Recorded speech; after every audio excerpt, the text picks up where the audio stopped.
Finally Xiaomi তাদের জাতীয় সিরিজের আরো একটি নতুন স্মার্টফোন লঞ্চ করে দিল, Redmi Note 12। তাহলে চলুন জাতীয় ফোনের দাবিদার এই স্মার্টফোনটি আমাদের কতটুকু প্রত্যাশা পূরণ করতে পারলো তা বিস্তারিত জেনে নেই।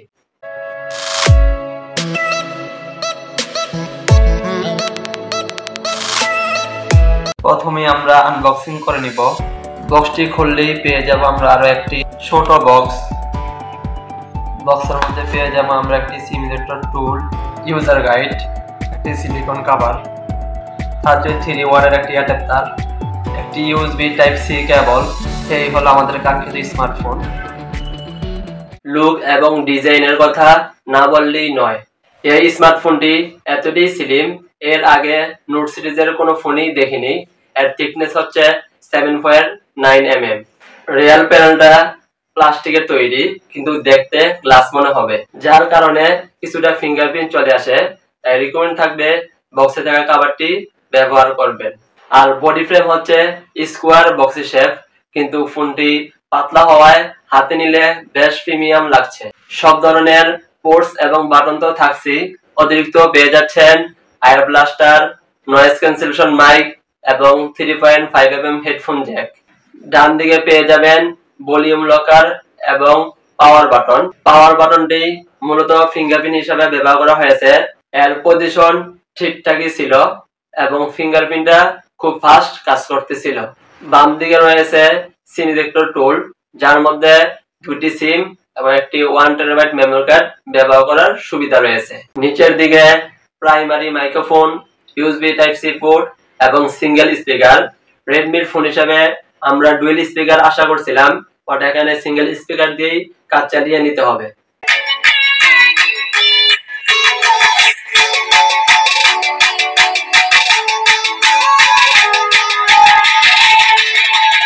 এর যে ডিসপ্লেটা, এটার সাইজ হচ্ছে 6.67 ইঞ্চ, যা AMOLED প্যানেল, কিন্তু এখানে আবার 120 হার্টজ হাই রিফ্রেশ রেট পেয়ে যাবেন। ফুল এইচডি প্লাস এর সাথে 1200 নিটস পিক ব্রাইটনেস রয়েছে, যেটা আমরা এই বাজেটের ফোনগুলোতে দেখি না। Xiaomi এখানে ভালোই করেছে। এই ডিসপ্লেটি প্রদর্শন করছে কর্নিং গোরিলা গ্লাস 3। ডিসপ্লের কোয়ালিটি যথেষ্ট কালারফুল এবং এর ব্রাইটনেসও গুড এনাফ। টাচ রেসপন্স আমরা ভালো পেয়েছি। তাহলে ক্যামেরাতে আসা যাক। এর মেইন ক্যামেরা হচ্ছে 15 মেগাপিক্সেলের, দেন 8 মেগাপিক্সেলের আলট্রা ওয়াইড এবং 2 মেগাপিক্সেলের ম্যাক্রো সেন্সর রয়েছে। আর ফ্রন্ট ক্যামেরা হচ্ছে 13 মেগাপিক্সেলের। এর মেইন ক্যামেরা দিয়ে আমরা বেশ কিছু ছবি নিয়েছি। ছবির কালার অ্যাকুরেসি ঠিকঠাকই ছিল, শার্পনেস ডিটেলসও ভালো দেখেছি এবং এর ডাইনামিক লেন্সটাও বেটার ক্যালকুলেশন করতে পারতেছিল। আমাদের কাছে এর পোর্ট্রেট মোডটাও ভালো লেগেছে, এজ ডিটেকশন ভালো পেয়েছি। 8 মেগাপিক্সেলের আলট্রা ওয়াইড রয়েছে, যা ডে লাইটের ছবিগুলোর কালার অ্যাকুরেসি অলমোস্ট মেইন ক্যামেরার মতনই ছিল। হ্যাঁ, ডিটেল ও ডাইনামিক রেঞ্জ কিছুটা পিছিয়ে থাকবে। মেইন ক্যামেরা দিয়ে ভিডিও করা যাবে 1080p 30 fps এ।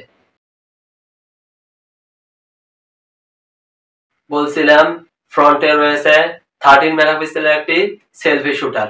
সেলফিতে ওভারঅল আউট কন্ডিশনে ভালোই ছবি তোলে। ছবির কালার টোনটাও ঠিক ছিল, তবে কিছুটা কালার বুস্টের লক্ষ্য করেছি, তবে সেটা সেলফি ফটো হিসাবে আমার কাছে ঠিকঠাকই মনে হয়েছে। এবার পারফরমেন্স নিয়ে আলোচনা করা যাক। ফোনটিতে অপারেটিং সিস্টেম হিসেবে রান করতেছে অ্যান্ড্রয়েড 13 ভার্সন এবং ইউআই হিসেবে রান করতেছে MIUI 14। এটাতে প্রসেসর রয়েছে কোয়ালকম স্ন্যাপড্রাগন 685, যা 6 ন্যানোমিটারের প্রসেসর, এবং জিপিইউ হিসাবে পেয়ে যাচ্ছি Adreno 610। হ্যাঁ, ফোনটি দিয়ে ডে টু ডে এর কাজগুলো ঠিকঠাকই হ্যান্ডেল করা যাচ্ছিল, তবে ভারী কিছু অ্যাপস নিয়ে যদি আপনি এট এ টাইম কাজ করতে চান, তখন দেখা যায় প্রসেসরটা এতটা পেরে উঠছে না। একটা থেকে আরেকটায় যখন সুইচ করবেন, কোনোটা ক্র্যাশ করছে অথবা একটু টাইম লাগছে, তবে যে একেবারে থেমে থাকে বা ল্যাগ করে বসে থাকে তেমনটি নয়। গেমিং প্রসঙ্গে যদি আসি, আমরা এটা দিয়ে টুকটাক গেমিং করার চেষ্টা করেছিলাম। পাবজিটা ব্যালেন্স মিডিয়ামে খেলা যায়, তবে ফ্রি ফায়ার লাভার হলে ফ্রি ফায়ারই খেলুন, কারণ ফ্রি ফায়ারটা বেটার রেজাল্ট দিচ্ছিল। যদি ওভারঅল পারফরমেন্সের কথা আমরা চিন্তা করি, 20,000 টাকার বাজেট ফোন হিসাবে আপনাকে মেনে নিতে হবে। যেহেতু বাংলাদেশে 4128 ভেরিয়েন্টে ফার্স্ট টাইম লঞ্চ করছে, আশা করি 6128 অথবা 8128 ভেরিয়েন্টে লঞ্চ করলে আরো একটু বেটার পারফরমেন্স আমরা এর থেকে পাবো। ফোনটিতে ব্যবহার করা হয়েছে 5000 mAh এর একটি বিগ ব্যাটারি এবং বক্সের ভিতরে একটি 33 ওয়াটের ফাস্ট চার্জার দেওয়া হয়েছে, যেটি দিয়ে ফোনটি চার্জ করতে রাউন্ড 1 ঘন্টা প্লাস সময় লাগতেছিল। বাট ফুল ফোনটি চার্জ করে আপনি ডে টু ডে ইউজ করে একদিন প্লাস অনায়াসই ব্যবহার করতে পারবেন। আজকের মতন এখানে বিদায় নিচ্ছি। সবাই ভালো থাকেন, সুস্থ থাকেন। আল্লাহ হাফেজ।